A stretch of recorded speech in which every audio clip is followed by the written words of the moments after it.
বিয়ের প্রচলিত প্রথা ভেঙে এক অনন্য দৃষ্টান্ত স্থাপন করেছেন তুরস্কের এক দম্পতি। নিজেদের জীবনের বিশেষ এই দিনে তারা প্রথাগত কোনো উপহার গ্রহণ না করে বরং ১০০ জনেরও বেশি এতিম শিশুকে দাওয়াত দিয়েছেন। সম্প্রতি তাদের এই মহৎ উদ্যোগ ব্যাপক আলোড়ন সৃষ্টি করেছে। বিয়ের জমকালো আসরে বড় বড় গোল টেবিলে বসেছিল অসংখ্য শিশু। সাধারণত অতিথিরা বরকনের হাতে উপহার তুলে দিলেও এই আয়োজনে দেখা গেছে সম্পূর্ণ ভিন্ন এক চিত্র। বরকনে এবং তাদের পরিবারের সদস্যরা মিলে শিশুদের হাতে তুলে দিয়েছেন সুন্দর করে মোড়ানো উপহারের বাক্স। নতুন উপহার পেয়ে শিশুদের চোখে মুখে যে আনন্দের ঝিলিক ফুটে ওঠে তা অনুষ্ঠানে এক অন্যরকম আবেগ ও উৎসবমুখর পরিবেশ তৈরি করে। বিয়ের অনুষ্ঠানে সোনা, গয়না বা দামি কোনো সামগ্রী উপহার হিসেবে নেওয়ার বদলে এই দম্পতি তাদের অতিথিদের অনুরোধ করেছিলেন এতিম শিশুদের সহায়তার জন্য এগিয়ে আসতে এবং তাদের কল্যাণে অনুদান দিতে।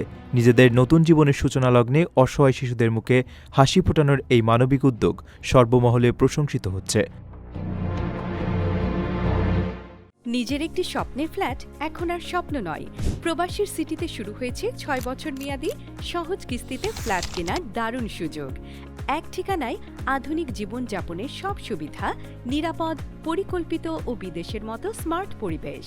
আজই বুকিং করুন আপনার পছন্দের ফ্ল্যাট আর গড়ে তুলুন নিজের স্থায়ী ঠিকানা।